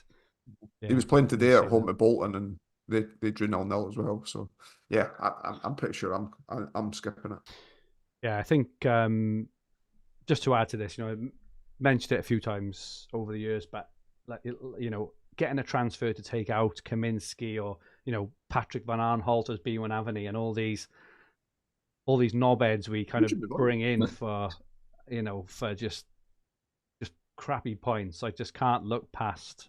I'm getting quite excited about March and April and having the opportunity to pile in. Say Man City get a 4-for-1, right? And and all of a sudden you can get in Haaland, Alvarez, Foden, and De Bruyne. That's and they're scoring goals. They're the ones to get excited about, aren't they? They're the ones where you can get 20, 30 points off each player. And they're going to be kind of low owned as well. They're almost guaranteed to be low owned because people at that point have just run out of transfers, haven't they? Or they run out of transfers. So I always try and think like that. Do I want Kaminsky, or do I want Foden in a 4-for-1? And I want Foden in the 4-for-1. The only caveat to that, of course, is we know what happened with Man City when we got to the latter stages last season. All of the players were dropped from the league games to play in the Champions League. Yeah, it's more the idea of a team, whether it be Man City, whether it be Arsenal, whether it be Spurs, or kind of whoever it is, having this cluster of fixtures. You just want all of them because it's like if it's Spurs having Son, Richarlison, Bentancur, Van de Ven, and Romero and Porro, for example, you can just absolutely pile on, and if they do well in 2 or 3 of those 4 games, you just half your rank and more. Like you see it kind of time and again, don't you? But sorry, Paul. I think I interrupted. No, I was going to say on the Kaminsky thing, I've thought about that over and over, and the fact that I don't know what keeper I want anyway means that I don't know who I would take him out for. And then when you lay it all out, by the time that you do move him on, he's only gained 1 fixture, not 2 fixtures by captaining him, because whatever goalkeeper you're not picking by picking Kaminsky instead is going to play in game week 1. So yes, I think if he'd have had like a 3-for-1 or an effective 3-for-1, I think I'd be more tempted. But it doesn't work out like that, does it? On it, so yeah, it's not really worth it. Last couple of questions. We've answered Adam about strategy applying at this stage of the overhaul when you won. Did you stick to template pick? So yeah, I think everyone is saying stick to the template and kind of look later down the line. Paul's example was I think don't you in terms of you get to a point, and you were at it with Wilson, right? We just thought I'm just going to have to go for someone different if I want to have a chance of winning it. I think Liam, you went for a couple, didn't you? I remember Aspilicueta was a real differential, wasn't he? Yeah. Dan, did you ever kind of different at the end? I know you kind of ran out like a little bit early, didn't you? But did you kind of have a kind of last gasp attack? I think you were more hanging on, weren't you? Yeah, I was hanging on, mate. I think I'd ran out of transfers a month before the end, but I did have quite a big lead at one point. But that was the season where like Kane was scoring hat-tricks all the time. I had Sanchez, Hazard, Coutinho. They just consistently brought in points right till the end. and I was fine. Do you know what I mean? But yeah, if any of them had sort of dried up, and I think if like Geezer was in second, I think he went for like Costa and Jesus, and they just didn't really do anything. So if they'd have sort of kicked on or had players have a little spell, don't they? But no, luckily, like Sanchez, Lukaku was at Everton at the time, I think. Or no, was he at Man U? Can't think now. It's that long ago, mate. But yeah, everyone who I had just consistently just kept bringing the points in, so I was fine. I was going to say some throwback names there, right, from yesteryear. Hazard, Coutinho, level that, mate. Interesting one off Bob Jacks. He says in the 2016-17 season he was ranked 5k in January the 1st and finished top 50. Given the influx of more engaged or better managers in recent seasons, what would you see as a good finish from a similar point now? So I think Paul and I was asked this last week in terms of kind of what you see as a good finish now. Ian, what would you see as a good finish? Obviously, one given kind of a target at the start, and one given kind of where you are now. I suppose at the start of the season, I always look to be top 100. Do you think that is still a very reasonable target, given reasonable? Yeah, I think it's getting tougher, yeah. But definitely you want to try and stretch yourself, don't you? You don't want to say, "Oh, I'll just stand for the top 500." Yeah, that's fair. And I think from where I am now, that's probably going to be quite tough, actually. So I'd probably settle for top 200. You think? Yeah. I think it's going to be difficult. You're 1194 with definitely more than average transfers. I think you're a shoe-in, Ian. Personally. Yeah, right. I do personally. Yeah. No, I think it's going to be tough. There's some big names about, and there's plenty of people that we don't know that are getting better at this game. Yeah. Fair. Liam, where are you aiming for at the start, and where are you aiming for now? Start season, I always go to 1. I think my position now, I'm 90th. I think if I didn't get top 100 at least, I'd be very annoyed with myself. My target now, 1, I want to win. That's always my target. I think I do have a good chance. Realistically, if I don't win, I like to think top 50. I think that's my target. I think looking at average transfers, I have more transfers in top 100.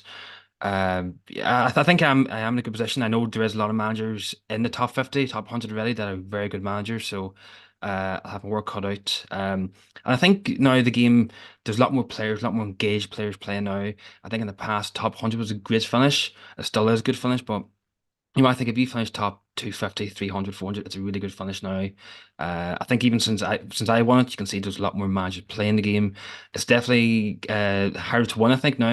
There's so many players. And so, yeah, I think if you finish top 500, I think it's a good finish. Top 100 is great, and top 50 is amazing.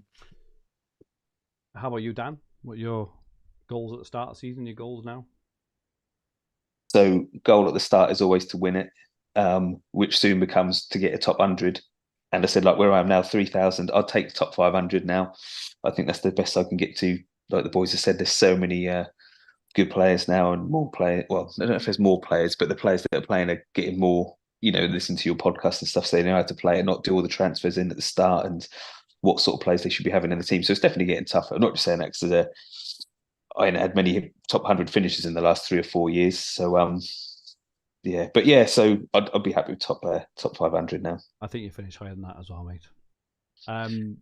Paul, yourself now?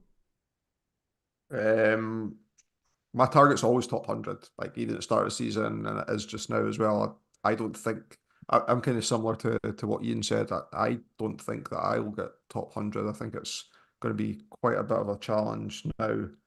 From the spot I'm in and the number of engaged managers, number of transfers left from engaged managers. I know that the transfer averages, I take very little notice up until the last probably couple of months now, from what Sky Sports Fantasy publishes out. There's a like, to go back to the initial question in hand, I think that 5,000, I think that the stretch target from there is probably 500 now. Like comparing the 500 to what was 50 from that spot in that season, I think is off the top of my head where I think that I'd be at. There's a really good tweet by FF Stuff. You might need to dig through the archives to find it. It was this season, and it was at a point in time that highlighted at that point in time last season the top 100 were in these brackets of where people were, and most of them were a lot higher than where you would probably expect when we talk about making pushes towards the end of the season, because that many people make pushes towards the end of the season and hold transfers back for that reason, and are good managers with experience or up and coming managers that have got to grips with the game really well as well. So it's a really good tweet, and I can't remember what time of year it was. So as I say, if you were digging it out, you might have to go through the archives of it. No, I think we're comparing a little bit this with last season and previous years, but I do think each season is really, really different, and I do think all of you actually are kind of underselling yourselves a little bit. Maybe not Liam, who said he's going to win it, but I think the other the other three, and kind of myself included, we've all got less transfers than we probably thought we would maybe have. Our ranks are reasonable, but I also think that lots of other managers are in a similar boat. I think it's easy to think that there's again, there will be exceptions and anomalies of people in the top 100 or 200 who have got 30 plus transfers, right? But I think that's very, very few and far between, or at least managers that can effectively manage their way through until the end. Some may be kind of casual managers who have just hit lucky on a couple of occasions, right? But like I mentioned earlier, it's definitely a marathon, and I think that I do think that the cream will rise, and I do think that all you guys will have good finishes. I'd be very surprised if Paul and Ian, you weren't in the top 100, 150 come the end of the season, personally. Paul, maybe not. I'm joking, Paul. Dan, I think that, Dan, you'll finish higher than you think as well. I think it's easy to look at ours and our rank because we talk about them all the time. I think there's a lot of precariously positioned managers who are higher than us that are just hoping they can sort of hang on, and don't forget, you're all champions or near champions as well. So you've got that experience of lasting it through. So I still think you'll all have good finishes. Augustus has asked, will any of the panel pick a differential player at Overhaul? So I think it's probably fair to say that none of us are going to pick a massive differential, but I would like to ask that if one of you were to pick one, if you had to pick a low-owned player, just to put you all on the spot, if you had 10 fixed in and then it was built hard code into the game that you had to have one player under 10% owned, who would you pick? I don't want to put anyone on the spot who hasn't thought of one. Has anyone got one to hand? You had to pick a low-owned player, or a perceived low-owned player anyway. Richarlison for Paul. I like that. When's Tony back for Brentford? Oof. Or if he goes to someone else? He's back now, so he's back for the next game week. So yeah, Tony, that could be. Although they've got Man City and Liverpool in the next 5 and Spurs, so maybe not. Unless he signs for someone else. Unless for someone else. That's fair. Apart from Chelsea, though, because they kill strikers. Yeah. Maybe Odegaard as your placeholder for Salah instead of Saka. Nice. I like that one. Like that, Ian. Anything for De Bruyne at all? Any interest there, or is he just overpriced? Overpriced. I think he's just too much. He's 10.5. My differential, instead of Watkins, I would go Isaac from Newcastle. I think on that 4th of February, Newcastle are home to Luton, which I think could be a great game to captain. So I think I might go him. Mine are a bit. I'd say Foden, even though I think he probably will be over 10% owner record, just because of his form and popularity at the moment. I do think Kanate could be a decent differential, a cheaper price than like a more kind of affordable one. He could be a way to get back potentially Salah and Son while kind of having it. Actually, I'd say Nunes or Gakpo. Yeah. And Bentancur, as I said, I don't expect him to pull up any trees, but I can see him turn into a bit of like a Pascal Gross. I think that I watched him when he signed him. He signed the same time as Kulusevski, and while he didn't have the same impact in terms of like assists, I think Kozeski had like ridiculous amount of assists, didn't he, when he signed. Bentancur had similar impact in the middle of the park, which was probably kind of hidden at the time, and I think his injuries hidden it. So I do think Bentancur is going to be a really, really good hold. So interesting, none of us have mentioned Solanke on this pod. Hmm. I know that Bournemouth's fixtures aren't particularly kind, and I think he is being somewhat overlooked. Yep, fair. Just need a 2-5-3 formation, Paul. Yeah, Yeah. and Peter Clinch actually says no love for Maddison. We haven't mentioned James Maddison at all, and he was a bit of a darling, wasn't he? I think he's due back sort of end of this month. Obviously, we're kind of a bit of a wait and see, right? Because a lot of us were torn between. I think a lot of us had Maddison and Son, didn't we? And a few got rid of one, Maddison or Son. But yeah, Maddison's going to be one to keep an eye on. What is he, 9? He's something 9.4 or something, I want to say. Similar to Son, isn't he? Yeah. Similar price to Son. Yeah, he is, yeah. We've now, to finish off, we've now got Paul's quiz. Yeah, I'll keep this relatively brief. So, prior to coming on this pod, I scoured social media and had a look at overhaul drafts that were being made, openly presented on free platforms. So I'm not behind any paywalls or anything like that. And I've pulled together 20 teams that I've seen screenshots for. And I was going to do a short quiz to see what I would say. If people are posting on social media, they're engaged in the game, right? And they're and going out there as well. So we'll use that as our template. We can't use top K 1K ownership because Salah's ownership's still 45% in there and Son's is near 40%. So we know people haven't updated their teams or anything like that. So I was just going to do a quick round table. I've got 4 questions and see who gets the highest score out of the 4 of you. Come on, baby. So, first question. How many players are in all 20 of the teams? So, there's X number of players that are in every single one of the 20 teams. You can say the same number as someone else. So, I'll just do a round table. Fergie, how many players do you think is in every single one of the 20 teams? I'll go for 5. Dan? Mm, 6. Liam? I'll go 6 too. Ian? 4. 4. Actually, I'll go 7. Well, you just went further away because the answer is 3. So the 3 players that are in all 20 teams are Bowen, Palmer, and Watkins. So Ian, I'll give you half a point. Wow. For getting closest to it. Question number 2. How many different keepers are used across those 20 teams? I'll go in reverse order. Ian? 20 teams. My goodness. 8. Liam? 7. Dan? 6. Fergie? 7. Ian, you got it spot on. There are 8 different goalies is used. Goodness. Kaminsky, Rea, Pickford, Vicario, Allison, Dubravka, Areola, and there was 1 Henderson in there as well. So, point for Ian. Question number 3. What was how many teams picked Saka?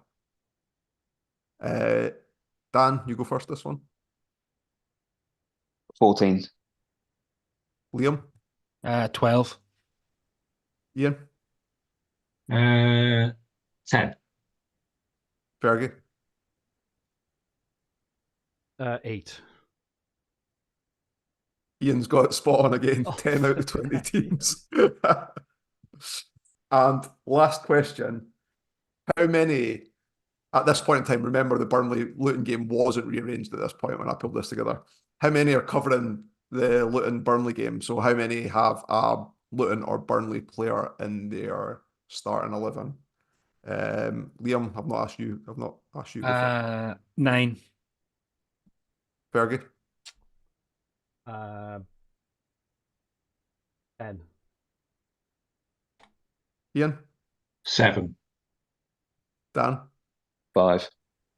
Am I screen sharing because Ian got it spot on again? So Get in. it's like I've got it put on a spreadsheet. It's like you can see right in front of me. Ian, Yeah. Ian's the man of the people, clearly. He is a man of the people. He is a man of the people. So a couple of interesting observations from me in this. Saka's 10 out of 20 ownership is why I'm keen to go Saka. And I mentioned earlier on, I think he looked dreadful today, and Arsenal's on a really poor run of form. But the fact that he's a differential amongst people that's engaged in the game and looking at Overhaul and stuff like that almost like stands out as an option that's not the masses aren't on. Can I ask a point on that, Paul? Yeah. Did those without Saka have any Arsenal? Saliba's ownership was like 17 out of 20 teams. So Okay. Yeah, they did. Yeah, I'm not like I didn't take the screenshots. I just listed them down and stuff like that. So I imagine that everyone would have had Saliba in there, and that would be their captain on the Arsenal day, which would be mine as well if I wasn't going Saka, I think, for those. But yeah, a few interesting players in there as well. Yeah. The formations was interesting to me. That was like massively varied in there as well. Oh. 3-4-3 was the most popular, followed by 4-4-2, followed by 3-5-2. 3-4-3 was the most popular. Yeah.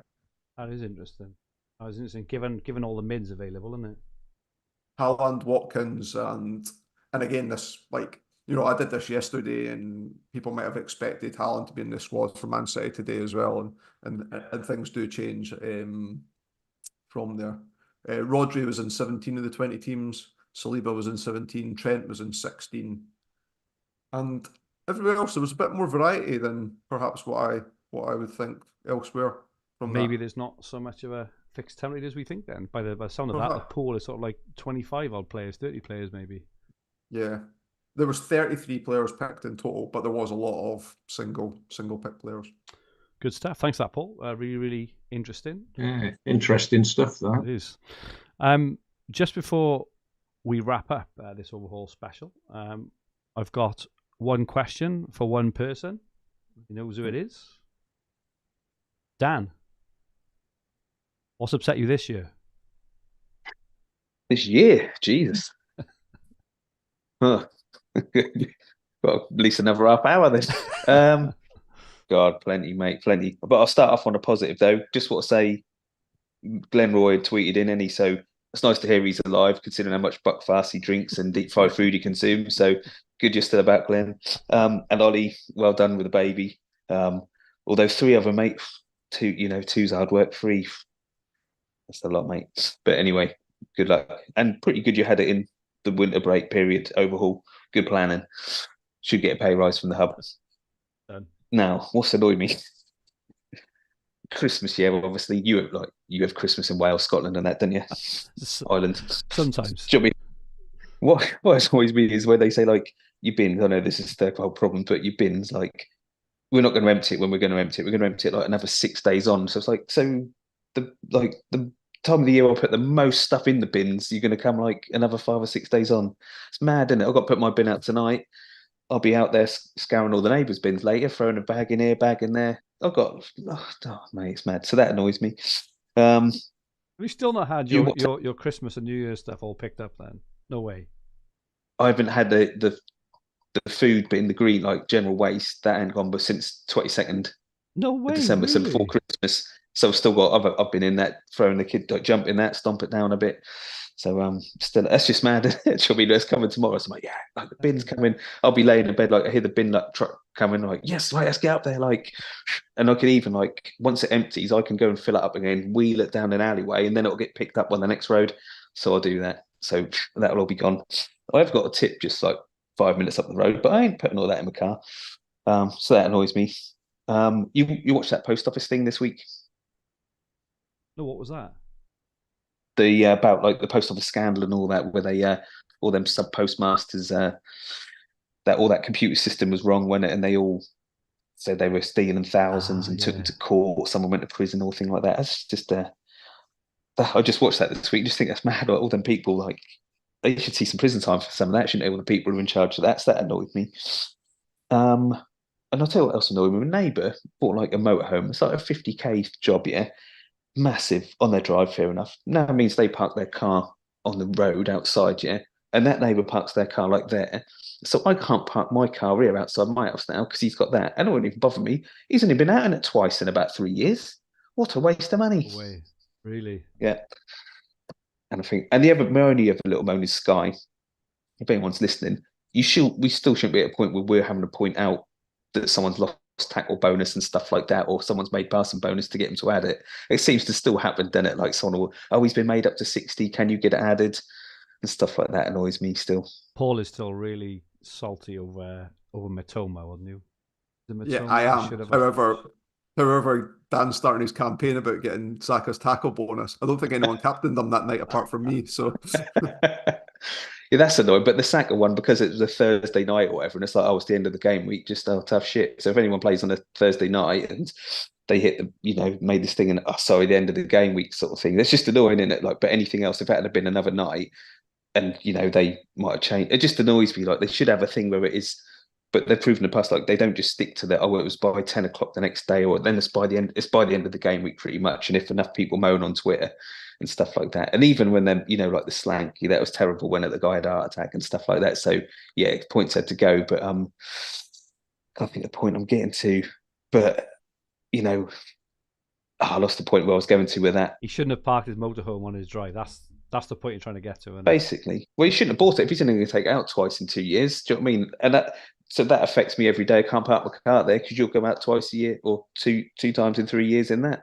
Don't make sense. I had that with caravan. My neighbours bought a caravan, put it on their drive, but their drive, the caravan kind of overhung into my garden. So every time I looked out my garden, and where I live in the valleys, I've got like lovely views of mountains. It was like mountains, half a caravan, and it's really ugly. And it's the same thing because it impacts because Dan, I put cones out. I think you should put cones out, mate, and just and make it point. You should be able to park outside your own house. I don't like that.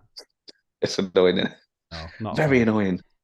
Not a fan. But yeah, not too much. It's been all right since, really. I was going to say, you don't seem very stressed. Are they the only things that's happened to you in the last year or so? Or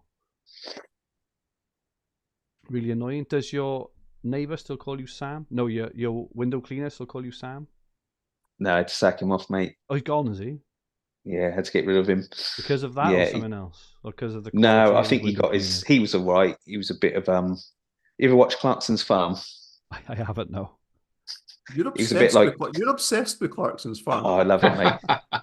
If anyone's seen it, when Window Cleaner was a bit like Gerald. He come and he's like, oh, you can't really understand what he's saying, but you're all right, whatever. So no surprise he calls me Sam, but he didn't have his boy starting with him, and he's just a numpty, mate. So I just thought I just can't have him around my house. Do you know what I mean? In my garden, whatever. So we'd get rid of him. But yeah, but he was all right. But son was a numpty, but he's gone. But not a lot else, mate. Just I must have chucked about 150 points in the bin for Sky all season. Like, when can't think who it was. Basuma got red card, so I was going to have Hwang as captain.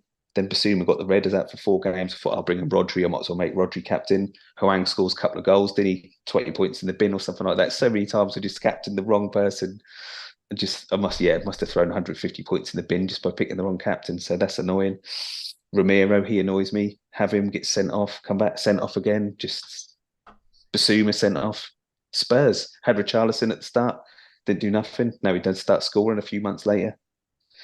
Annoying, mate, isn't it? But sometimes you just got to not write the season off, but you just think the best I'm going to do is top 500 and we'll crack on next season. Spurs went through a period, didn't they, of a few games where they just seemed to have like about 5 walking red cards on the pitch. It was all going in 2-footed and going in on everyone all the time. Udogie always seems like that, don't you? I know he had a red for 2 yellows, but he's gone in a few. He goes in hard, and he could have got sent off twice in that Chelsea game, couldn't he? He could have easily. Right.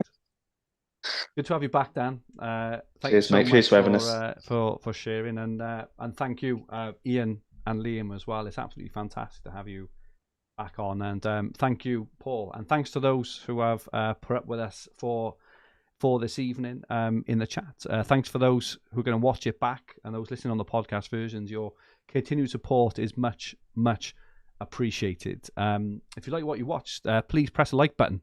Remember to subscribe in the bottom right-hand corner of the screen. If you enjoyed your listen, please rate the podcast version and leave some comments. Paul and I will be back probably in a week or two's time. Not exactly sure yet. We've got this like really awkward split game week, haven't we? And I'm away for a few days next week, so we may skip next week. We'll see how it goes. But yeah, looking ahead to Sky Game Week 25. In the meantime, the very best of luck with your overhaul picks and plans, and goodbye for now.